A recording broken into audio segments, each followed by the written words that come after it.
الحمد لله رب العالمين والصلاة والسلام على سيد المرسلين وعلى آله وأصحابه أجمعين أما بعد أعوذ بالله من الشيطان الرجيم بسم الله الرحمن الرحيم اليوم أكملت لكم دينكم وأتممت عليكم نعمتي ورضيت لكم الإسلام دينا صدق الله العظيم. معزز سامعین کرام اور پردہ نشین خواتین، گزشتہ جمعہ کو اس آیت کریمہ کے پہلے جملے کے عنوان پر کچھ بات عرض کی تھی. اللہ تبارک و تعالیٰ اسے قبول فرما لے اور ہم تمام کی نجات کا ذریعہ بنا دے. آج کی اس مجلس کے اندر اس آیت کریمہ کے جو بقیہ دو جملے ہیں اس کے متعلق کچھ بات عرض کرنی ہے. اللہ اسے بھی قبول فرما لے. گزشتہ مجلس کے اندر یہ بات کہی گئی تھی کہ الیوم اکملت لکم دینکم. یہ آیت کریمہ آقائے مکی و مدنی محمد رسول اللہ صلی اللہ علیہ وسلم کے سفر حج، جس کو حجۃ الوداع کہا جاتا ہے، اس موقع پر نازل ہوئی ہے. اور علماء نے لکھا ہے کہ اس آیت کریمہ کے نازل ہونے کے بعد کوئی احکام کی آیت نازل نہیں ہوئی. ہاں، اس کے بعد آیت نازل ضرور ہوئی ہے، لیکن احکام کی کوئی آیت نازل نہیں ہوئی. سارے احکامات اللہ تبارک و تعالیٰ نے یہاں پر کیا کر دیے بھائی؟ مکمل کر دیے. اسی لیے علماء نے لکھا ہے کہ یہاں دین سے مراد احکام ہے، اور احکام ایک اعتبار سے یعنی نتیجے کے اعتبار سے یہ اصل ہے. کیا ہے؟ اصل ہے نتیجے کے اعتبار سے. عقائد جو ہے وہ بنیادیں ہیں، جڑ ہے، اور اسی بنیاد پر احکام متفرع یعنی شاخیں پھیلتی ہے. شاخیں کیا ہوتی ہے؟ پھیلتی ہے. جس طریقے سے آم کا درخت ہے تو ایک اس کی جڑ ہوتی ہے، یہ جڑ جو ہے اس کی بنیاد ہے، لیکن کوئی جڑوں کو کھاتا نہیں ہے. کھاتا کس کو ہے؟ آم کو کھاتا ہے، جو پھل ظاہر ہوتا ہے اسے کھاتا ہے. تو نتیجے کے اعتبار سے پھل اصل ہے. کیا ہے بھائی؟ پھل اصل ہے. خیر، میں عرض کر رہا تھا آپ سے کہ اس آیت کریمہ کے اس جز کے اندر اللہ تبارک و تعالیٰ نے جسے دین کہا ہے وہ دین سے مراد احکام ہے. اب اسی مضمون کو اللہ تبارک و تعالیٰ نے دوسرے جملے میں دوسرے انداز سے بیان فرمایا، اور یہ فرمایا کہ وَأَتْمَمْتُ عَلَيْكُمْ نِعْمَتِي، میں نے تم پر میری نعمتوں کو پورا کر دیا. کس کو پورا کیا؟ نعمتوں کو پورا کر دیا. اب یہاں نعمت سے مراد کیا ہے؟ یہی دین، یہی احکام کہ جس کو اللہ تبارک و تعالیٰ نے کیا کر دیا بھائی؟ پورا کر دیا. اب ذرا دیکھیں کہ اگر یہ نعمتیں جو تم پر ہوئی ہے اس نعمتوں کی تم شکر گزاری کرو گے تو میں ان نعمتوں کو بڑھاؤں گا، اور اگر تم ان نعمتوں کی ناشکری کرو گے تو میری پکڑ بھی کیا ہے؟ سخت ہے. اب جب اتنی بات آپ کو سمجھ میں آ گئی تو اب خلاصہ سمجھیے کہ جیسا کہ میں نے پہلے عرض کیا کہ بھئی یہاں دین سے مراد کیا ہے؟ احکام ہے. اور دوسری اس آیت کریمہ کے دوسرے جز میں جس کو نعمت کہا گیا ہے اس نعمت سے مراد بھی کیا ہے؟ دین ہے. وہ دین سے مراد احکام ہے.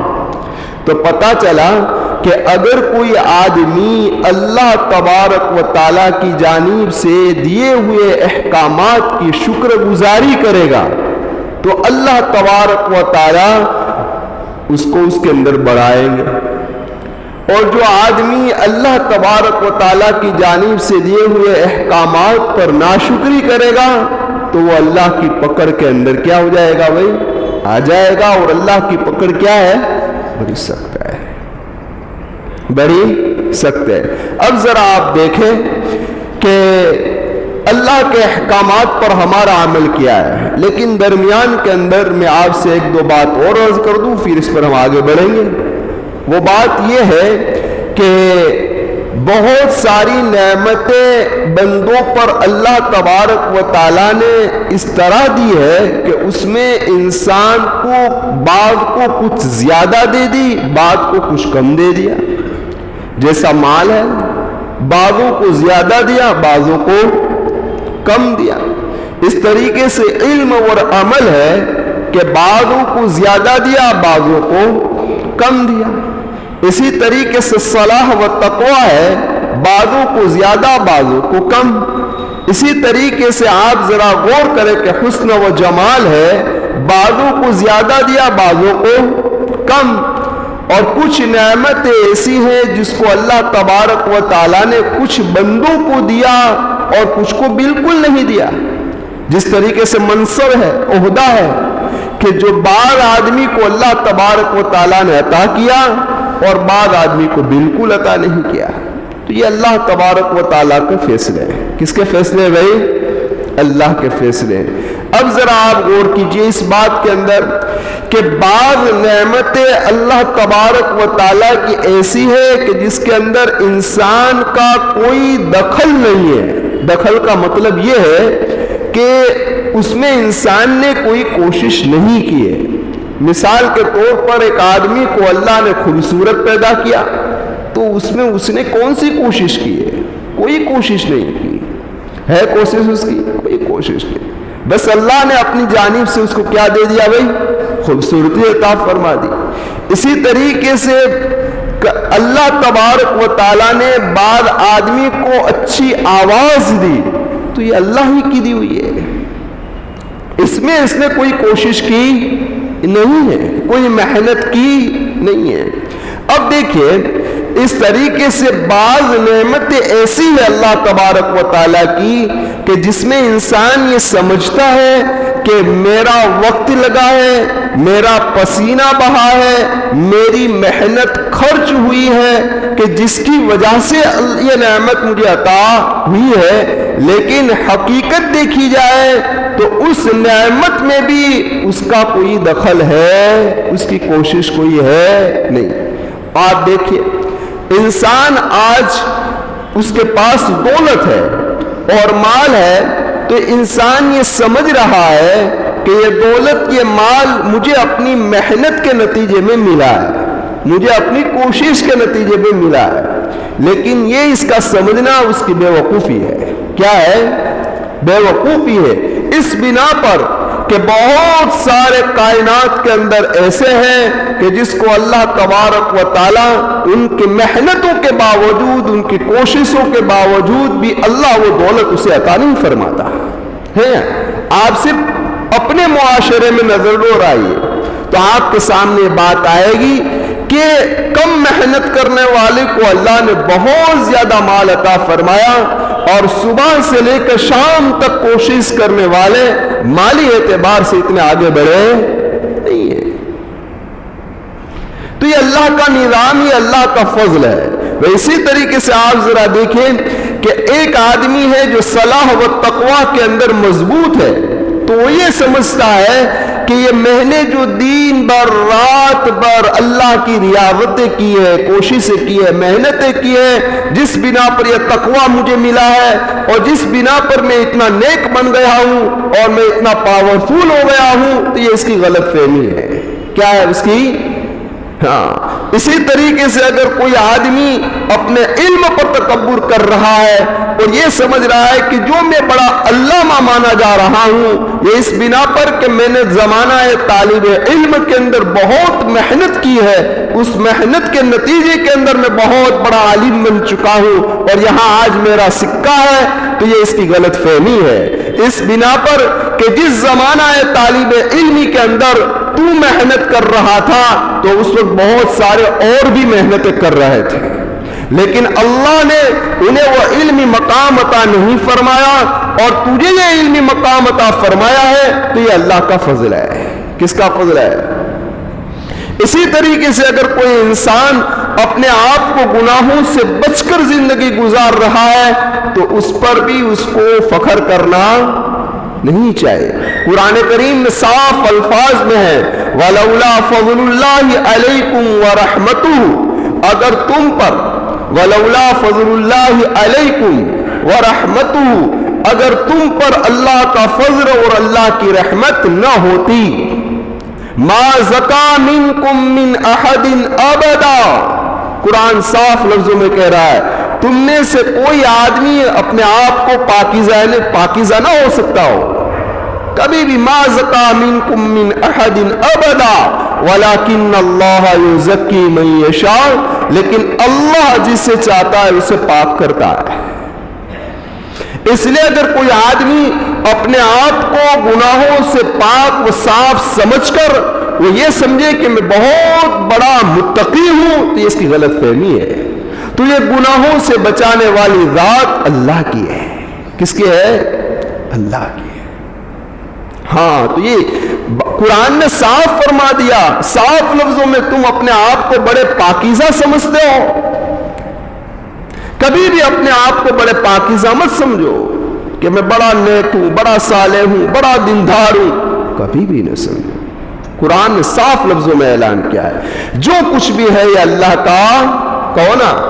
ہاں اس لیے حکیم الامت رحمت اللہ علیہ نے ایک واقعہ یہاں پر نقل کیا ہے، غالباً میں نے اس سے پہلے شاید آپ کو سنا دیا ہوگا، میرے علم میں نہیں ہے، لیکن آپ ذرا دیکھیے اس واقعے پر ذرا غور کیجئے. ایک آدمی صحرا کے اندر جا رہا ہے اور اس کے ساتھ اونٹ ہے اور اونٹ کے اوپر بوجھ لدا ہوا ہے، اور اس بوجھ میں آپ جانتے ہیں کہ اونٹ پر جب بوجھ ڈالا جاتا ہے تو دونوں طرف بیلنس برابر ہونا چاہیے، ورنہ تو ایک طرف زیادہ بیلنس زیادہ وزن ہوگا، دوسری طرف کم، تو پلڑا کیا ہو جائے گا؟ جھوٹ جائے گا. تو ایک دیہاتی جا رہا ہے اور اونٹ پر وزن ڈالا ہوا ہے اور اسی اونٹ پر ایک طرف بھی بھرا ہوا ہے دوسری طرف بھی بھرا ہوا ہے. تو ایک شہری آدمی نے اسے پوچھا کہ کیا ہے؟ تو کہا کہ ایک طرف تو گیہوں ہے دوسری طرف ریت ہے. کیا کہا؟ دوسری طرف ریت ہے. تو کہنے لگا کہ بھئی ریت کی کیا ضرورت ہے، یہ صحرا میں ریت تو بہت مل رہی ہے، خاموخواہ اونٹ پر وزن کیوں بڑھا رہے ہو؟ تو کہ میں نے بیلنس کے لیے رکھا ہے. کس کے لیے رکھا ہے؟ بیلنس کے لیے. اس لیے میں نے ایک طرف گیہوں رکھا دوسری طرف ریت رکھی. تو اس نے کہا کہ بھئی اگر تجھے بیلنس ہی کے لیے رکھنا ہے نا تو ایک کام کر، ریت ساری کے ساری خالی کر دے اور گیہوں کو 2 حصوں میں تقسیم کر دے تاکہ بیلنس ہو جائے گا برابر، اونٹ کا بوجھ بھی کم ہو جائے گا. تو اس کو بات سمجھ میں آ گئی. اس نے فوراً اپنے وزن کو اتارا اور ریت کو خالی کیا، گیہوں کو دونوں حصوں میں تقسیم کر دیا اور لیول کر کر آگے چلنے لگا. لیکن ساتھ ساتھ کے اندر یہ سوچ رہا ہے کہ اس آدمی نے مجھے اتنا بہترین مشورہ دیا ہے تو شاید وہ مجھ سے زیادہ مالدار ہوگا، مجھ سے زیادہ مالدار ہوگا. تو اس سے پوچھا تمہارے پاس کتنے اونٹ ہیں؟ تو کہ ایک بھی نہیں.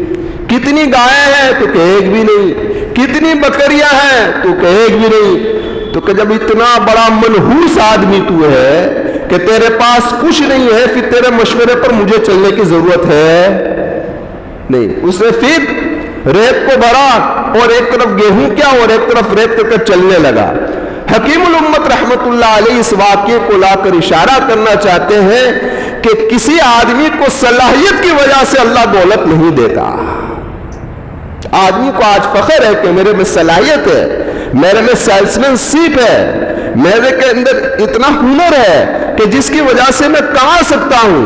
اگر یہی چیز ہوتی تو دنیا میں احمق لوگ غربت کے اندر زندگی گزارتے ہوتے. لیکن آج پورے معاشرے پر نظر ڈالو، جو عقل میں کم نظر آئیں گے دولت میں زیادہ ہے، اور بڑے اپنے آپ کو بیرسٹر سمجھنے والے، اپنے آپ کو کچھ سمجھنے والے، کہا ہے بھائی یہ اللہ کا نظام ہے.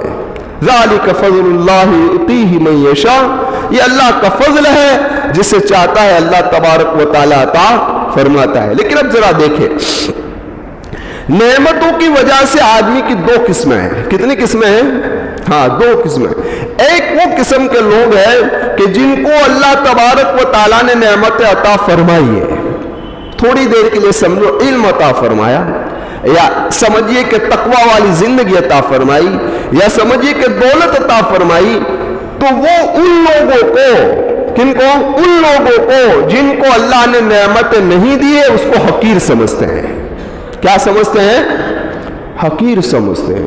تو یہ ان کی بڑی بے وقوفی ہے، بڑی احمقانہ یہ کام ہے، کسی کو اپنے آپ کو بہتر سمجھنا اور کسی کو کیا سمجھنا؟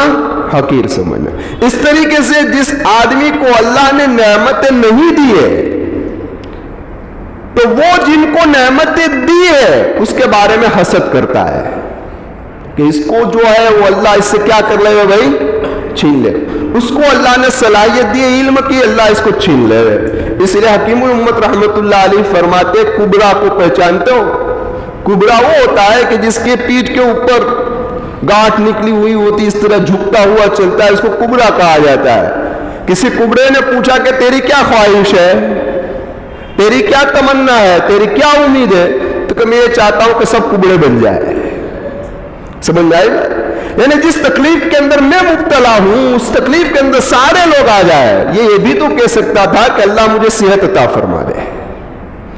تو یہ ہوتا ہے کہ جس کے پاس نعمتیں نہیں ہے، وہ اسی کی فراق میں ہے کہ جس کے پاس ہے اللہ اسے چھین لے۔ تو یہ بھی کیا ہے؟ احمقانہ کام ہے۔ تو فرمایا نعمتوں کے ہونے کے ساتھ انسان کے اندر تکبر نہ ہو، اور نعمتوں کے نہ ہونے کے ساتھ انسان کے اندر حسد نہ ہو۔ دونوں چیزوں سے انسان کو کیا رہنا چاہیے؟ بری رہنا چاہیے۔ حضرت عمر بن خطاب رضی اللہ تعالی عنہ کی خلافت کا زمانہ ہے، ایک قلعہ ہی فتح نہیں ہو رہا تھا۔ ہاں، تو اس لشکر کے اندر حضرت برا بن مالک رضی اللہ تعالی عنہ بھی موجود تھے۔ تو صحابی رسول ان کو اٹھا کر لائے اور کہنے لگے کہ آج آپ کو دعا کرنی ہے اس قلعے کے لیے کہ یہ قلعہ فتح ہو جائے، کیونکہ وہ ظاہر کے اندر ان کا ایسا لباس تھا اور ظاہری حال ایسا تھا کہ کوئی آدمی کے نزدیک ان کی قدر نہیں ہوتی تھی۔ بہت سارے ایسے ہوتے ہیں انسان کہ جو ظاہری لباس سے پتہ نہیں چلتا کہ اللہ کے نزدیک ان کا مقام کیا ہے، لیکن آدمی اس کو بڑا حقیر سمجھتا ہے۔ تو حضرت برا بن مالک رضی اللہ تعالی عنہ وہ بھی اسی مجلس کے، اسی لشکر کے اندر تھے۔ صحابہ نے کہا کہ آپ کو دعا کرنی ہے، کیونکہ ہم نے محمد رسول اللہ صلی اللہ علیہ وسلم سے سنا ہے کہ برا جس بات پر قسم کھا لے اللہ اس کو پوری کر دیتا ہے۔ اللہ کے نزدیک ان کا یہ مقام ہے۔ حضرت برا بن مالک رضی اللہ تعالی عنہ نے دعا کی، اللہ تبارک و تعالیٰ نے اس قلعے کو فتح کر دیا، لیکن اسی جنگ کے اندر حضرت برا بن مالک شہید ہو گئے۔ کیا ہو گئے بھائی؟ تو اس واقعے کو لا کر میرے کہنے کا اشارہ یہ ہے کہ اللہ کے نزدیک کون مقبول ہے وہ کوئی نہیں جانتا، اس لیے کبھی کسی کو حقیر مت سمجھو۔ اس کے ظاہری لباس کو دیکھ کر، اس کے بدن کو دیکھ کر کبھی حقیر نہیں سمجھنا چاہیے۔ اللہ کے نزدیک کیا ہے ہم نہیں جانتے ہیں۔ اب ذرا آپ دیکھیں کہ اس کی نحوست کیا ہوتی ہے، وہ ذرا دیکھیں کہ اگر کوئی آدمی کسی آدمی کو اپنے پاس نعمتیں ہیں اور اس کے پاس نعمت نہیں ہے، اس کی وجہ سے اس کو حقیر سمجھتا ہے، کمزور سمجھتا ہے، تو کبھی اللہ تبارک و تعالی اس سے اعمال صالحہ کی اور کبھی اللہ تبارک و تعالی اس سے ایمان کو چھین لیتے ہیں۔ کس کو چھین لیتے ہیں پتہ بھی نہیں چلتا۔ ایک واقعہ سناتا ہوں، طبقات ابن سعد کے اندر لکھا ہے واقعہ۔ ہاں، حضرت میرے آقا و مولا محمد رسول اللہ صلی اللہ علیہ وسلم حجۃ الوداع میں ہے، عرفات کا دین ہے، عرفات کے میدان میں ہے، سورج غروب ہو چکا ہے، آپ کو مزدلفہ کی طرف نکلنا ہے، حجاج جانتے ہیں مزدلفہ کی طرف نکلنا ہے، آپ اپنی سواری پر سوار ہے لیکن سواری کو آگے نہیں بڑھا رہے ہیں، اور اسی سفر کے اندر یمن کے بڑے معزز لوگ موجود تھے، بڑے معزز لوگ. تو یمن کے معزز لوگ سوچ رہے ہیں کہ اللہ کے محبوب صلی اللہ علیہ وسلم اونٹ پر سوار ہے، وقت ہو چکا ہے، سورج غروب ہو چکا ہے اور مزدلفہ کی طرف آگے نہیں بڑھے. وجہ کیا ہے؟ وجہ کیا تھی؟ حضرت اسامہ بن زید کا انتظار تھا. اس کا انتظار. یہی اسامہ بن زید جو میرے محبوب کے پسندیدہ غلاموں میں سے یعنی کہ لوگوں میں سے تھے، حب الرسول، جن کا لقب تھا کہ محبوب کا پسندیدہ آدمی. یہ کون ہے اسامہ بن زید؟ یہی آپ کے غلام زید بن حارثہ رضی اللہ تعالی عنہ کے صاحبزادے ہیں. دیکھنے میں کوئی خوبصورت نہیں تھے، ناک چپٹی ہوئی تھی، سیاہ پھام تھے، شکل صورت بھی اچھی نہیں تھی حضرت اسامہ بن زید کی. لیکن اللہ کے محبوب صلی اللہ علیہ وسلم انتظار کر رہے ہیں، کیونکہ اس وقت حضرت اسامہ بن زید قضاء حاجت کے لیے گئے تھے. جب قضاء حاجت سے فارغ ہو کر حضرت اسامہ بن زید آئے تو محمد رسول اللہ نے اپنے اونٹنی کے پیچھے بٹھایا، کیونکہ عام طور پر نبی کریم صلی اللہ علیہ وسلم کے سفر اونٹ پر حضرت اسامہ بن زید پیچھے بیٹھا کرتے تھے. یہ مقام تھا. خیر، حضرت اسامہ جب پیچھے بیٹھے، اللہ کے محبوب صلی اللہ علیہ وسلم نے اپنے اونٹ کو آگے بڑھایا اور مزدلفہ کی طرف روانہ ہوئے. یہ یمن والے یہ نہیں جانتے تھے کہ اسامہ کون ہے، اس لیے دیکھتے رہے اس کو. دیکھنے کے بعد کہا ایسے آدمی کے لیے، یعنی اسی غلام کے لیے، ایسے چھوٹے بچے کے لیے اللہ کے محبوب صلی اللہ علیہ وسلم نے اتنا انتظار کیا. یہ کلمہ جو ان کی زبان سے نکلا ہے، حضرت عروہ بن زبیر رضی اللہ تعالیٰ عنہ فرماتے ہیں اللہ کے محبوب کی وفات کے بعد جو ارتداد کی فضا پھیلی اور لوگ اسلام سے نکلنے شروع ہوئے اور مرتد ہو گئے، تو یمن کا وہ قبیلہ جس نے اسامہ بن زید کو حقیر سمجھا تھا وہ مرتد ہو گیا. کیا ہو گیا؟ مرتد ہو گیا.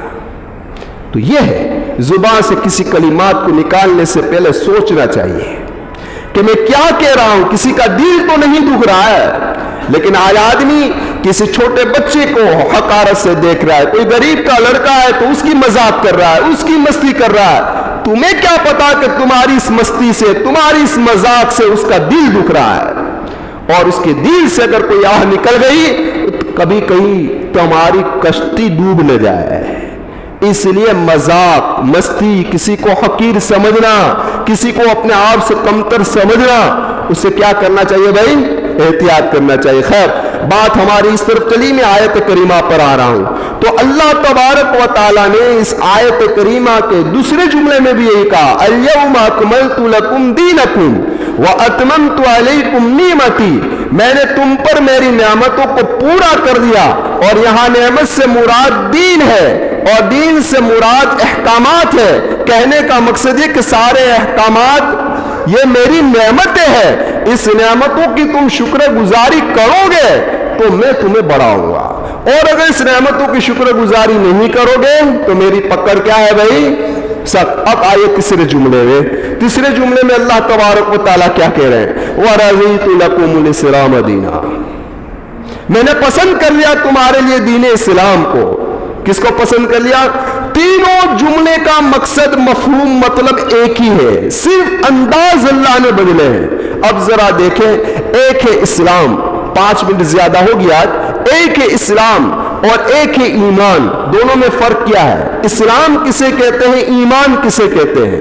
ایمان کہا جاتا ہے عقیدوں کو، اور عقیدوں کا تعلق دین سے ہے، ماننا. یہ کیا ہے؟ ایمان ہے. اور اسلام کا کس کو کہتے ہیں؟ اسلام کہتے ہیں اپنے آپ کو اللہ کے احکامات کے سامنے جھکا دینا.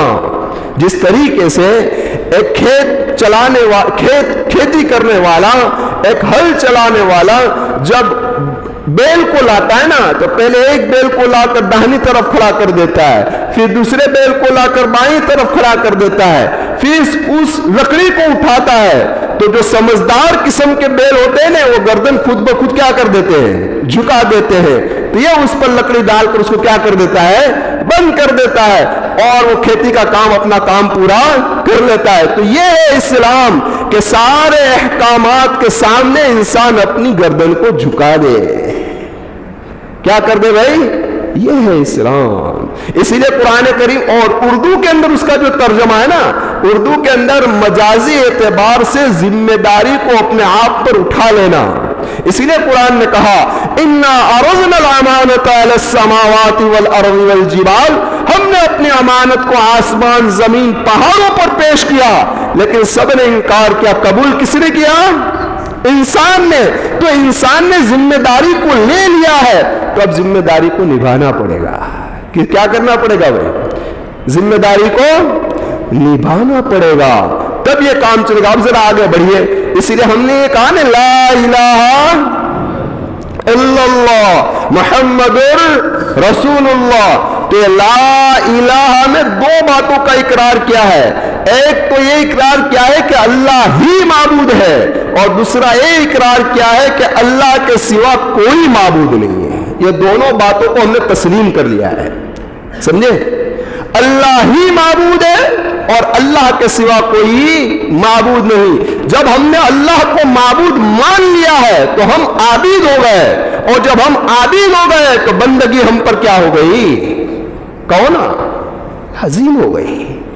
اب جب بندگی کی بات آئی تو اگر اللہ ایسے ہی چھوڑ دیتا تو ہر آدمی اپنے اپنے اعتبار سے بندگی کرتا، کوئی یوں بندگی کرتا، کوئی یوں بندگی کرتا، تو دوسرا جملہ آیا محمد رسول اللہ، کہ میرے نزدیک بندگی کا وہی طریقہ مقبول ہے اور پسندیدہ ہے جو محمد رسول اللہ کا ہے، جو میرا نبی لایا ہے، بس وہی تسلیم کریں گے، وہی قبول کریں گے۔ اس کے علاوہ آج ہم نے بندگی کس کو مانا؟ تو کہ نماز کو بندگی مانا۔ صرف نماز ہی بندگی نہیں ہے، رمضان آئے گا، اللہ کا حکم آئے گا 30 روزے رکھو، تو یہ بھی کیا ہے؟ بندگی ہے۔ لیکن نوجوان جن کو اللہ نے صحت دی ہے، ماشاءاللہ 25 سال 30 سال 35 سال کا نوجوان اس معاشرے کے اندر رہ کر اللہ کی دی ہوئی اس نعمت صحت کی قدر نہ کرو گے، اور اگر تم روزے کو چھوڑتے ہو تو اس سے بڑے ناشکر کوئی نہیں ہے۔ آج مسلمان کے گھروں کے اندر اللہ نے صحت دی ہے، اس کے باوجود بھی روزے نہیں رکھ رہے ہیں۔ یہ ہمارا نوجوان ہے، تراویح میں قرآن سننے کے لیے کھڑا نہیں ہو رہا ہے، اللہ نے صحت دی ہے، تو ایک سب نعمتوں کی کیا ہے بھائی؟ ناشکری ہے۔ اور جس کو اللہ نے مال دیا ہے تو اللہ کا حکم آیا زکوٰۃ دو، جس کو اور مال دیا ہے کہا حج پر ہو گئی تو حج کر لو۔ یہ سارے احکامات پر اپنے آپ کو جھکا دینا، اس کا نام کیا ہے؟ بندگی۔ میں آپ کو ایک اشارہ بتاؤں، آپ نے وہ واقعہ سنا ہوگا، بخاری شریف کے اندر ہے، بنی اسرائیل کا واقعہ ہے کہ 3 آدمی غار کے اندر قید ہو گئے تھے، ہے نا؟ بارش ہوئی تو ایک چٹان آئی جس کی وجہ سے جس غار کے اندر وہ لوگ تھے وہ غار کا منہ بند ہو گیا، اور تینوں کو اندر کے موت نظر آنے لگی۔ تو اس وقت تینوں نے یہ بات کہی کہ ہم اپنے اس عمل کو اللہ کے سامنے پیش کریں کہ جس کی وجہ سے غار کا منہ کھل جائے اور ہم باہر نکل آئے۔ ذرا انصاف سے بتاؤ، ان تینوں میں سے کسی نے اپنی نماز کو پیش نہیں کیا ہے، تینوں میں سے کسی نے زکوٰۃ کو نہیں، حج کو نہیں، تہجد کو نہیں، کسی بھی عبادت کو ان تینوں میں سے کسی نے پیش نہیں کیا۔ تینوں نے اپنے معاملات کو، اپنی معاشرت کو، اپنے اخلاق کو پیش کیا۔ کس کو پیش کیا؟ ہاں دیکھیے، آپ تفسیر میں نہیں جاتا، وقت گزر گیا ہے، لیکن تینوں نے کسی نے اپنے معاملات کو اللہ کے سامنے پیش کیا، کسی نے اپنے اخلاق کو اللہ کے سامنے پیش کیا، کسی نے اپنی معاشرت کو اللہ کے سامنے پیش کیا۔ اللہ تبارک و تعالیٰ نے اس چٹان کو کیا کر دیا؟ ہاں، عبادتوں پر اتراؤ نہیں، عبادت کر کے ہم نمازی ہیں، ہم تہجد گزار ہیں، ہم زکوٰۃ دینے والے ہیں، اور معاملات کا ٹھکانہ نہیں، تمہاری معاشرت اچھی نہیں، تمہاری بیوی کے ساتھ تمہارا تعلق صحیح نہیں، تمہاری بیٹی کے ساتھ تمہارا تعلق صحیح نہیں، تمہارے شوہر کے ساتھ تمہارا تعلق صحیح نہیں، تمہاری اولاد کے ساتھ تمہارا تعلق صحیح نہیں، تمہاری معاشرت خراب ہے، کبھی بھی کامیاب ہو سکتے ہیں؟ ہاں، اس لیے دیکھیے قرآن کریم کی اس آیت پر غور کریں۔ قرآن نے یہ کہا وَرَضِيتُ لَكُمُ الْإِسْلَامَ مَدِينًا، قرآن نے یہ نہیں کہا وَرَضِيتُ لَكُمُ الْإِيمَانَ کہ میں نے تمہارے لیے ایمان کو پسند کر لیا، یہ نہیں کہا، اسلام کو پسند کیا ہے۔ میں یہ چاہتا ہوں کہ تمہاری زندگی اسلام پر آ جائے۔ کس پر آ جائے؟ اسلام یعنی میرے سارے احکامات پر، چاہے وہ احکامات معاملات کے ہو، چاہے احکامات معاشرت کے ہو، چاہے وہ احکامات اخلاقیت کے ہو، ان ساروں پر تم تابع بن جاؤ. اور یہی اسلام کو میں نے جو تمہارے لیے پسند کیا ہے، اسی اسلام کو لے کر تم آؤ گے تو میں تمہیں جنت کے اندر داخل کر دوں گا. لیکن صرف ایمان کو لے کر آئے، اسلام کو لے کر نہیں آئے. ہاں، صرف ایمان کو لے کر آئے. جنت میں پہنچاؤں گا لیکن کچھ بھٹی میں جانا پڑے گا. کہاں جانا پڑے گا؟ کیونکہ تمہارے پاس عقیدہ ہے ایمان کا، اس سے جنت تمہیں ملے گی، لیکن سروس کے لیے جہنم میں پہلے جانا پڑے گا اور اس کے بعد تمہیں جنت میں پہنچائیں گے. لیکن اگر تمہیں ڈائریکٹ جنت میں جانا ہے تو مسلمان بن کر آؤ، پکے اسلام کے احکامات پر عمل کر کے آؤ، ڈائریکٹ جنت میں پہنچا دیں گے. تو یہ ہے اس آیت کریمہ کا خلاصہ جو آپ حضرات کے سامنے پیش کیا گیا. اللہ تبارک و تعالیٰ اس پر مجھے بھی عمل کرنے والا بنائے، ہم تمام کو عمل کرنے والا بنائے. چند اعلان